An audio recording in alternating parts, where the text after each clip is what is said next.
Thank you. Approve the minutes of the regular Island Planning Commission meeting held April 20th, 2021, subject to any necessary corrections. Anybody have a motion to approve? Make a motion to approve. Is there a second? Second. All right. Any discussion? All in favor of the motion, please raise your hand. Okay, thank you. Without objection, we're going to move the public hearing of CUP 4618 St. Simon's Coast Cottages Dune crossover first.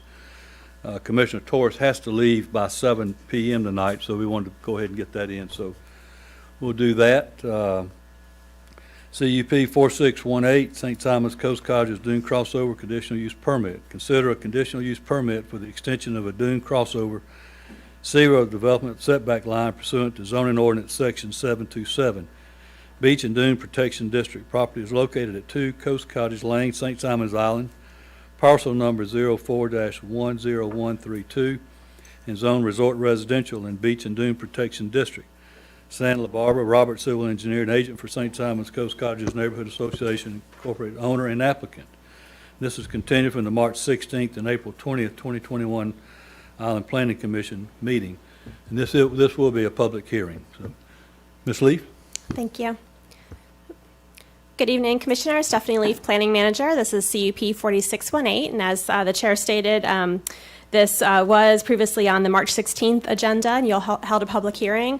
Following that meeting, there was a subcommittee formed, and the subcommittee did meet out on site and hold a site visit that was open to the public. There was some discussion about shortening the length of the crossover at that meeting. So based on that feedback, as well as feedback from some other citizens and other stakeholders in the community, they have decided to shorten the crossover. And it was originally scheduled to come back to you last month. The applicant did request a deferral from the April 20th meeting to this meeting. They did want to take another look. So that is when they did shorten it, was following that April 20th meeting date. So this is the property in question. And since the last time you heard this application, the shortening of the crossover is now down to 327 feet. When you first saw this in March, it was over 500 feet. And when I say 500, it was 500 feet extended from the existing crossover. So the current request is to extend it an additional 327 feet. The crossover is 6 feet in width. And the other thing that the applicants have done is they have lowered it to 29 inches above the sand. And because of that height, a guardrail is not required. So that does reduce that side profile view because there would not be a guardrail. So it is low enough that it does not need a guardrail for safety. And of course, following any decision from the county, then they would move forward to the DNR for their further permitting with the state.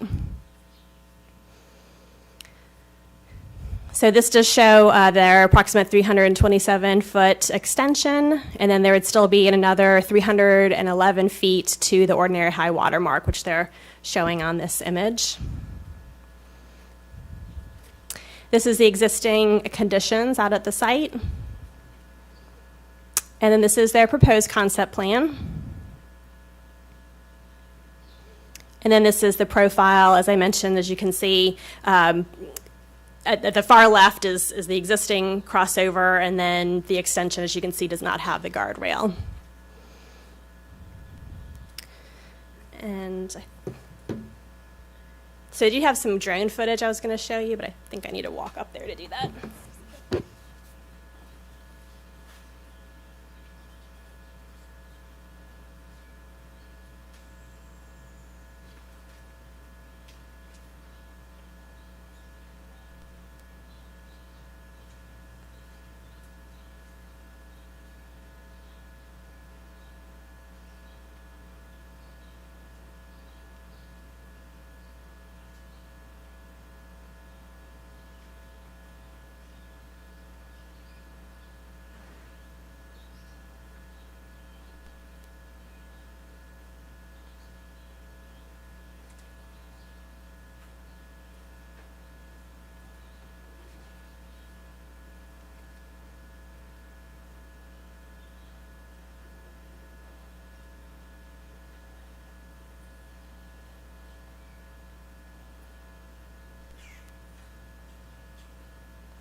Okay, as we mentioned, that was taken in June 11th of 2020, and it was submitted by the applicant.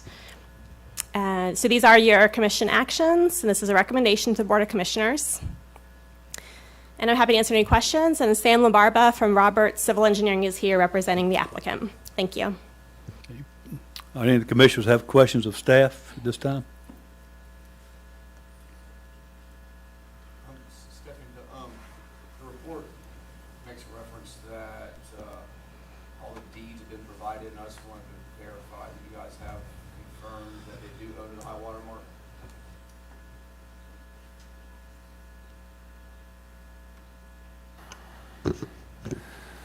Commissioner that's further out. Commissioner Torres, I don't know that we can give you a definitive answer on that. So there are some cases regarding East Beach that say if the high water mark has come up and covered, in that case they were looking at the street that divided East Beach from the actual beach. And the Supreme Court found that if the water came up and covered that road completely and essentially wiped out that road, then as the land decree came up and erased whatever property rights are between them and the high water mark. But if it did, then that would be the analysis, but I don't know the facts of this particular piece of property. Excuse me. Hold up. You haven't a chance to answer that. Mr. Any Miles, other questions of staff? Okay, Mr. Sam? Michael, just a comment. Mr. Miles included a letter in the application. He's going to speak tonight. I'm not sure if he's allowed to go back and forth with questions, but he may be able to help clarify. But good evening. Thank you guys for seeing us for a third time and all the meetings and conversations in between. I'm hoping that we've found something that is agreeable here. And in addition to our presentation, I just wanted to include a few more things that we didn't cover there. And so there's 4 items. The first one being, will this affect public access? Will this project in any way affect people who are visiting East Beach, people who are coming from the Surf Sailors Club, people who live next door? And to determine that, historically, when their crossover was initially built in 1999, there was 40 feet of beach between the end of their crossover and the high water mark. 40 feet. And it was permitted in 1999. In 2011, they received a letter of permission to extend. At the end of their extension, there were 70 feet between the end of their crossover and the ordinary high water mark. With our proposed extension, there will be 311 feet from the end of it to the high water mark. We'll be a football fields away from where people go to the beach. And that's the high water mark. So at the high tides, that's where the water is. At the intermediate, at the low tides, you're probably looking at 2 football fields. So this project in no way will diminish public access. It won't impact anyone going to the beach. And over time, the public's access to this area has grown, and it will continue to do so.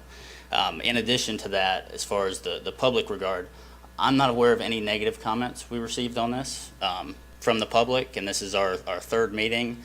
I know that at the first meeting we had some people here with comments that we addressed, and my assumption is that we addressed those adequately, because we've not received any further negative comments from any member of the public. The second point is the impacts to the environment. So none of us here are scientists. We rely on studies, we rely on information that's put out by the governing bodies to guide us on what is good or what is not good for this area. So the first part I'd like to read, this is included in the application. This is a letter of permission for their extension in 2011, and this is from DNR. So it states, a walking path has been established through the Dune field and has impacted its emergent vegetation at this location. The proposal is to protect the Dune field by adding approximately 100 feet of structure to the seaward terminus of the crossover. So in 2011, the beach grew. They had to walk over emergent vegetation, so that is not a stable sand dune. Emergent vegetation comes out of a new forming sand dune, and they received a permit to extend it by 100 feet. identical situation to what we have today. No difference except for the length is a little longer because of the rate of accretion, so it couldn't be handled through a letter of permission. The next letter of support, this is from the Sapelo Island National Estuarine Research Reserve. This is also located on DNR's website. And the last paragraph says, "It is important to remember that dunes are fragile and very susceptible to the presence of man. Walking on the dunes can break the delicate plants and create areas where the water can overwash behind the dunes and increase their erosion." So again, this is a separate body apart from the state regulator who is saying walking on this vegetation, creating these trails, has a negative impact on the environment. And I have one more. I know this is a state law, but I think this is driven what a lot of the county law is about. And it says, "It is declared to be a policy of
need for handrails. So when we were at that 36 inches, you have to have handrails for liability purposes, for safety reasons.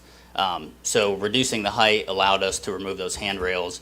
And at 29 inches, just for reference, I'm not sure if you guys have seen the site recently, the vegetation out there is about 29 inches high. So it'll be about knee high. It'll be the same height as the grass that's out there. And as that vegetation continues to grow, you won't know it's there unless you're walking on it. Could it be even lower? I would say you would be getting into that possibility of causing so much shading that the vegetation doesn't grow. And that's why going through the processes that follow this, the reason we started at that 36 inches was standard guidance for crossovers from DNR. After subsequent meetings with them, we feel that we're confident that they will allow a variance from that because of this unique situation, because of what the county wants.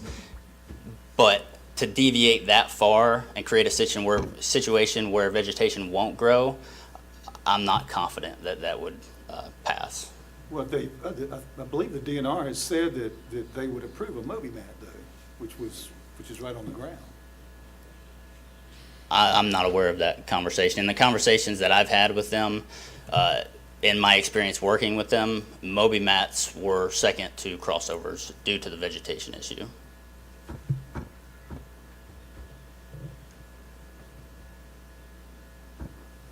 How deep's the water? I mean, how deep does it get? It can get up to 2 feet, and it obviously varies with how much rain we've had. And speaking with Patrick before the meeting, we have had a dry year, but still with it being dry, they've had a cumulative month of lost access.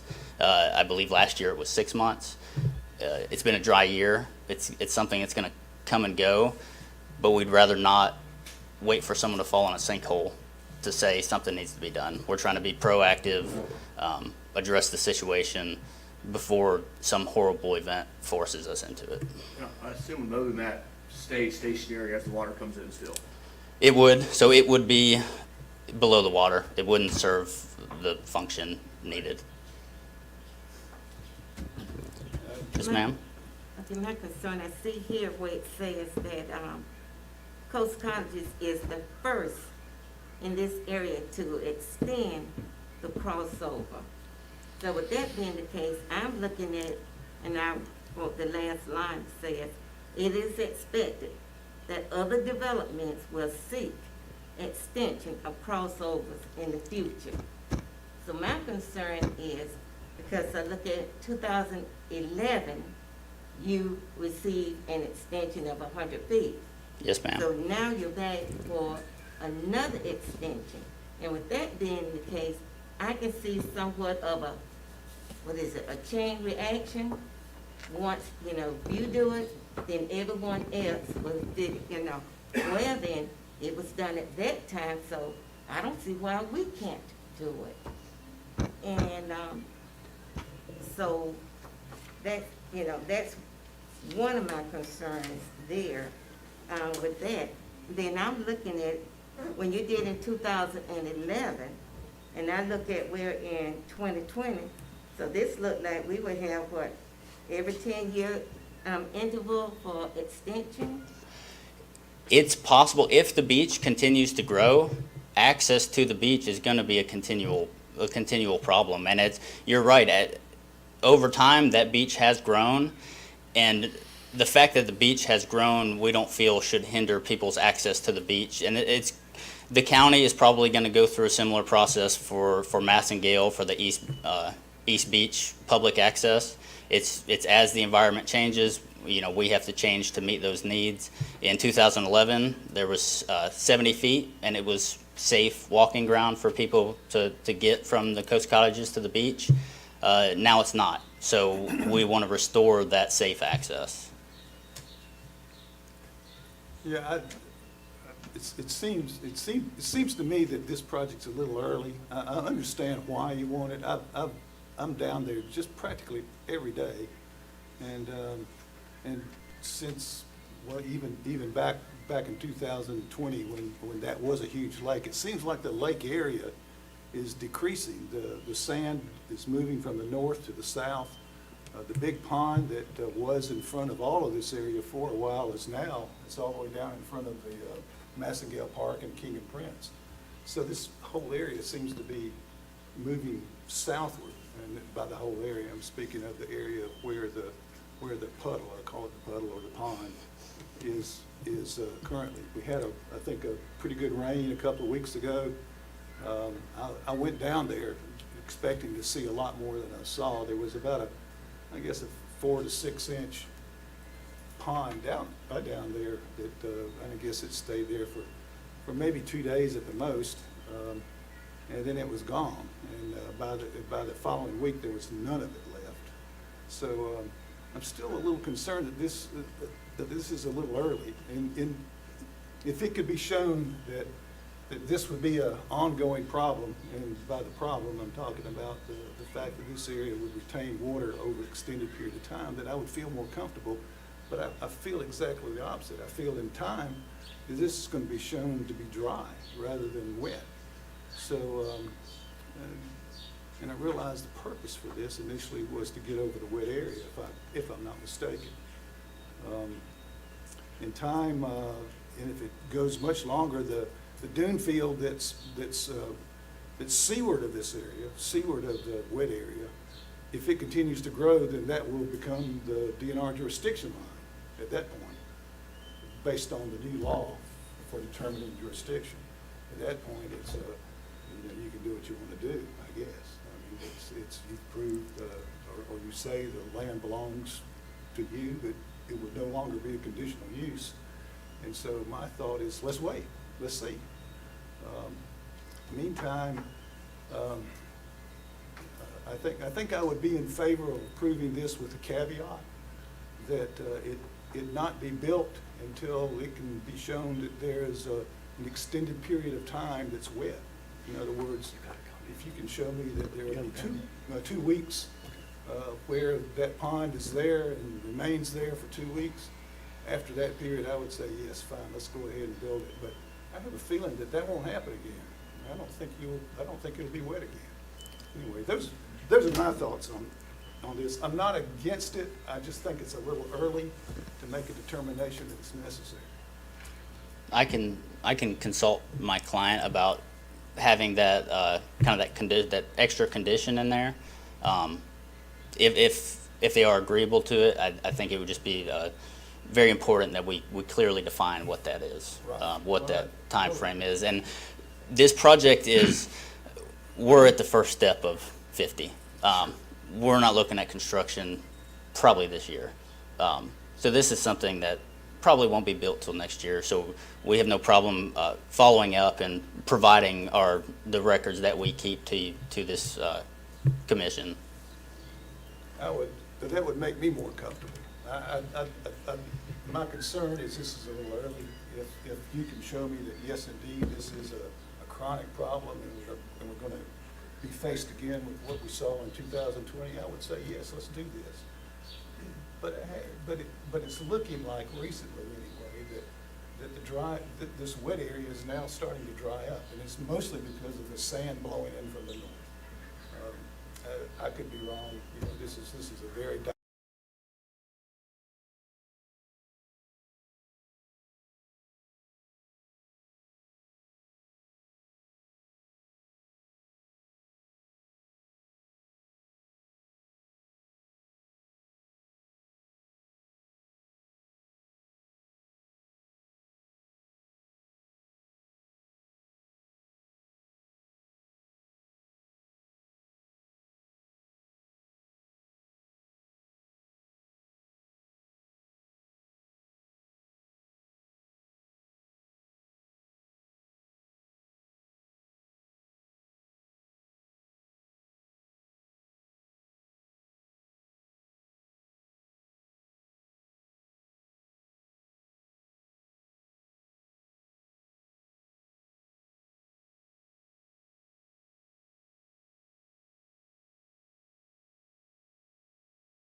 direct beach access during that period. And the second significant rain was the one that Mr. Ussery mentioned. I believe it was in April. We got about 1.6 inches. I looked up the measurements, and it dissipated because the water table was low. It dissipated rather quickly. It was gone within about a week. You know, it was passable within about four days. It's passable sooner than that. Well, it depends on whether you want to trespass over other people's property or not. But passable directly from our property, it took at least 4 days for us to be able to traverse that.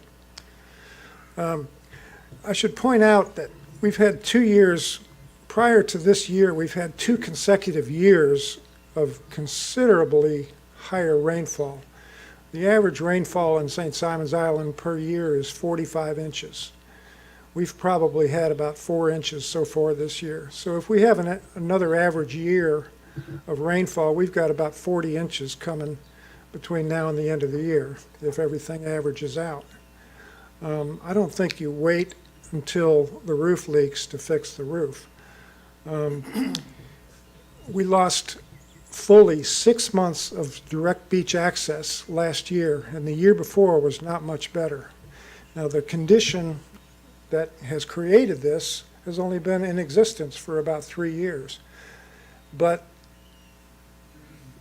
the overall condition that creates this has been happening for over a century. If you look at the history of the high water mark in this area, you would have to go well back into this Coast Cottage neighborhood to find the high water mark in 1927, and I can produce plats that show that. This accretion has been consistently happening over the last century that we know of, and probably a lot longer. Our original boardwalk was built over a very similar lagoon situation, and I can point it out. Right between our pavilion and this new, the middle of our boardwalk, there's another lagoon that fills with water and continues to this day to fill with water. So we consistently have these swales being created by the lines of dunes that are forming along the beach. And I don't think it's going to stop, and I don't think we should wait to provide safe access to the beach and protect the dunes. What's happening is when it floods, people come to the end of the boardwalk, which is about here, and then they walk across these dunes looking for dry land. And that's contrary to the spirit of preserving the dunes. There are all kinds of heavy dune trails going back and forth because of this lagoon formation. The other thing we're trying to protect is this vegetation. This is a shrub vegetation emerging. There are myrtle trees beginning to sprout in here. This is the beginning of a maritime forest. So the shrub scrub fills in, myrtle trees are the dominant thing, and then eventually there's oak trees, pine trees, cedar trees, palm trees back in here that are going to sprout and create the maritime forest. This is a prime area for preservation in the opinion of the DNR in the state of Georgia and the United States of America. So why are we not concerned about running Moby mats through this prime vegetation? We should be, because we want that vegetation to grow. So not only do we have a safety concern, we're very concerned about people walking through that lagoon, falling in a sinkhole, or perhaps when there's long periods of flooding, we'll get water snakes in there. There's sand spurs under there. There's all kinds of hazards expecting people to walk through this. So why can't we preserve safety while at the same time preserving the vegetation and the dunes? And that's our point. You know, it's a public safety issue, and it's a dune and vegetation preservation issue. And we'd like to move forward to an approval if you're so inclined. If someone is worried about setting a precedent along the shoreline, the precedent was set many decades ago. Hundreds of dune crossovers exist along the island. It may surprise you to see that Sea Island built a 1,400-foot crossover from the seaside neighborhood all the way to the beach. Check it out on Google. All right. Well, thank you very much. Please help us protect our families and protect the environment. Thank you. Anybody else like to come up and speak in favor? So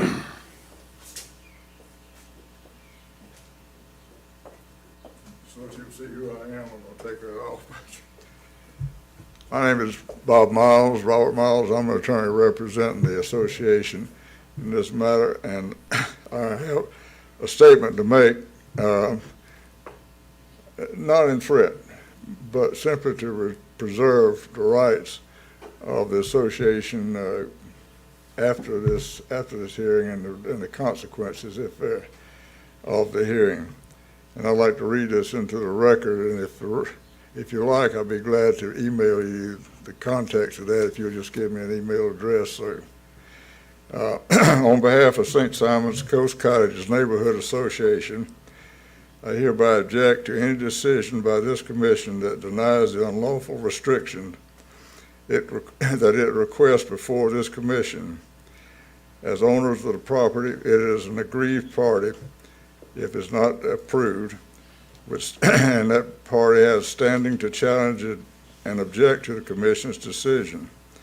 We hereby reserve and preserve all objections and challenges to the constitutionality of the commission's decision.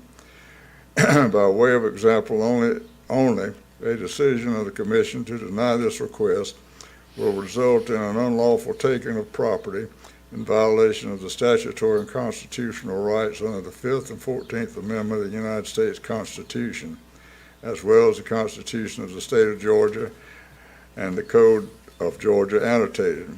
In addition, a decision denying its request will deny equal protection, also in violation of the U.S. and Georgia constitutions and Georgia's law. Thank you. All right, thank you. Anybody else?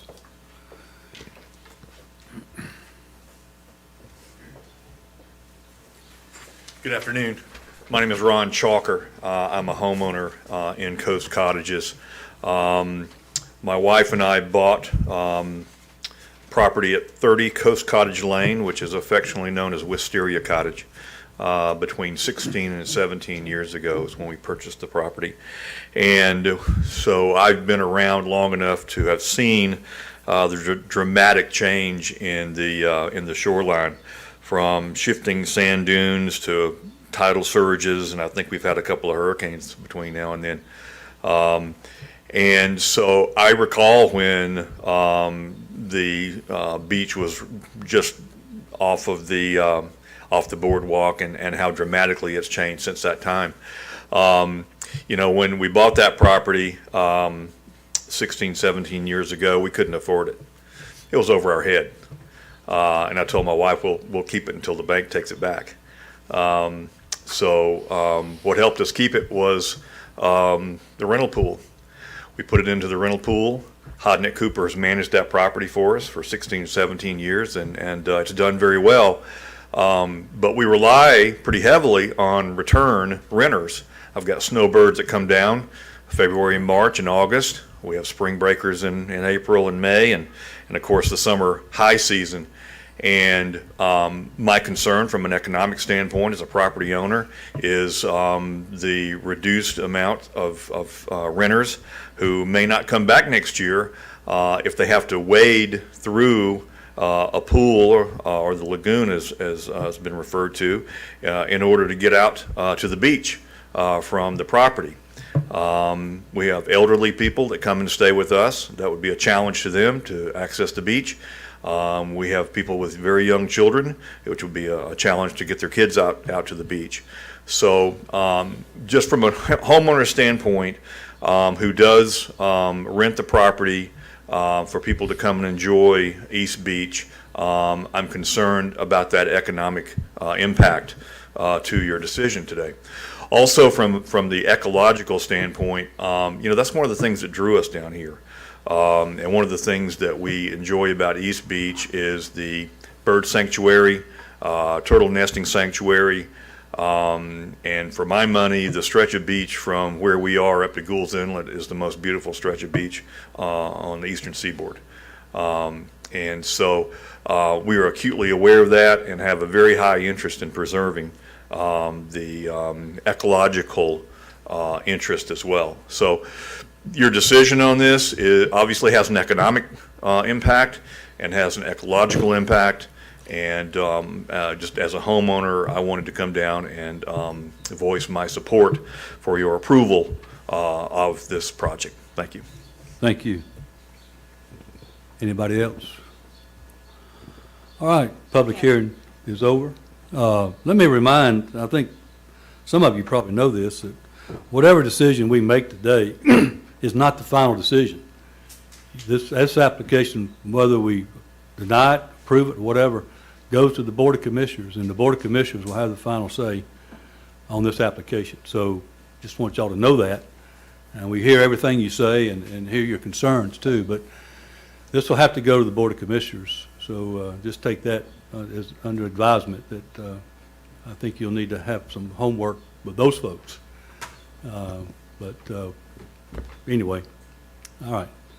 Any comments, questions from the? I have a question for Will. I don't know whether it's a question or a concern. Was that Mr. Miles? Yes, ma'am.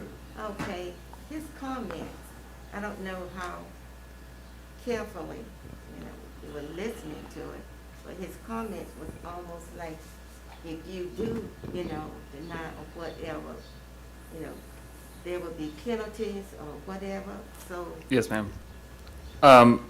So I think all Mr. Miles was doing was preserving those issues in case of any future litigation. Essentially, in order to argue in litigation those issues, he has to have mentioned them at a lower level. So I think he's just preserving the record so that he has it on the record that he raised those issues to the Planning Commission. Again, this will go to the Board of Commissioners. I would assume that Mr. Miles will be there to do the same thing at the Board of Commissioners level. I think he's just preserving the record, preserving whatever claims they would want to assert if this application is ultimately denied by the Board of Commissioners. It's a pretty standard thing for an attorney to do, and honestly, he's doing his job by doing that. And let me also correct my answer to you, Mr. Torres. I did refresh my memory, and there is a case specifically about the East End subdivision, and the court did hold that Beach Drive had been wiped out by the Atlantic Ocean, and that those lot owners, their lot lines accrete as the land accretes, their lot lines extend out. So, Is that all the way to Gould's Inlet? no, that was just for the East End subdivision. Okay, Yeah. got it. I'd like to kind of say something about what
All in favor of the motion, if you'll raise your hand.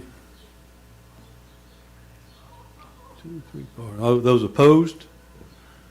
4 to 2. All right. Well, as I made a comment earlier, your work is cut out for you, so good luck to you on whatever happens there. All right.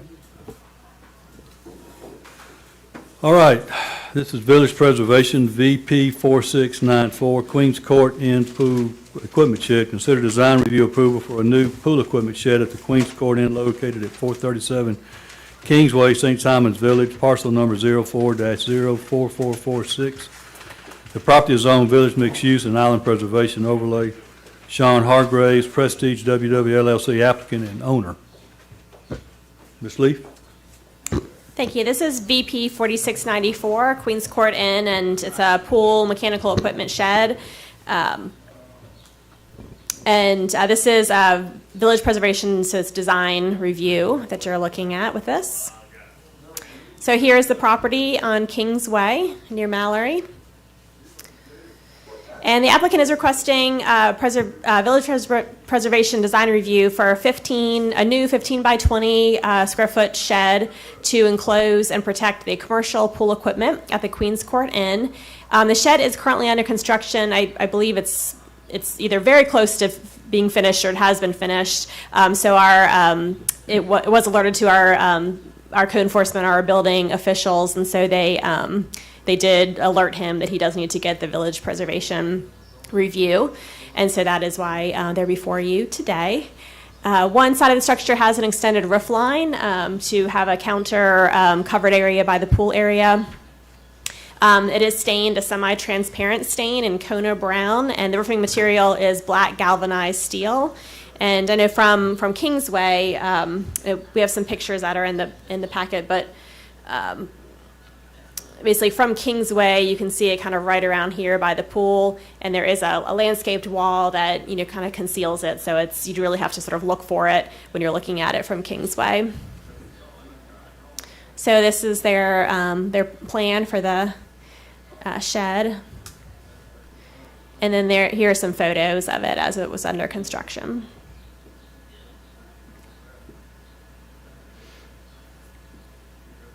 And these are your possible actions. And these are possible motions. And I believe it's Mr. Hargraves, is that? Yes. Okay. Mr. Yep. Hargraves is here representing Would Queens you like to Court. come up and make any comments or answer any questions? I'd be happy to answer any questions. You're Sean Hargraves. Yes, sir. If you'll- I am. All right. Sean Hargraves here. But I wasn't aware that I had to go through this committee to get approval for the shed, and my apologies on that for getting so far along. But it was originally covered in 4-foot green chain link fence. It was rusting, falling apart. A kid could get in there easily, eat chlorine tablets or whatever. So we were just trying to enhance the overall appearance of the pool shed. That's really all we were doing. Okay. Any questions? I have a question. With the, if this had gone through the initial procedures, would the wall have to have been approved as well? The landscape, the one that's covered in the foliage, or Has that always been there, or is that? concrete that's wall. The concrete wall. I spoke with John Cox. He said it did not have to be permitted. That's a and new one. It's a new wall, correct? yes, ma'am. And Which wall B&B is that? construction or hardscapes. It's the breeze wall. I asked them, when I hire a contractor, I asked them to pull permitting if it's necessary. I'm not in the permit game, but he assured me that it did, and John Cox actually seconded that when he came and looked at our pool shed. I pointed out everything that was going on, and I said, is there anything else I need to get approval for? And he said, no, just the pool shed, so. okay. Yeah, and I wasn't aware of that additional wall. Typically, that would be under village preservation, so, it's any kind of landscape like that.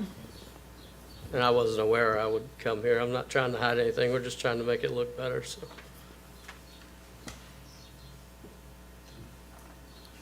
Anything else? I guess I got a question for staff. This seems to be a reoccurring issue we're having with Right. with people getting ahead of us and ahead of staff. Is there some way we can help educate folks to what's going on or what they need to do? I hate to see people put in this position where they where they don't know about it, you know, and I would assume that is the case. You did not know that this was required. I don't know. We're having several like that people just don't know. I don't know what the county can do to educate or the public. Did it require a building permit? This did require a building So permit. we could have something at the building permitting stage, or, oh, it's in the it's in the village. You got a permit. Yeah, I'm not so Yeah. sure they know. Yeah, and usually if it does come in for the building permit, I mean, typically, I mean, there have been times that it's missed, but typically we catch it at that point. But I think the construction had started before a building permit had been requested.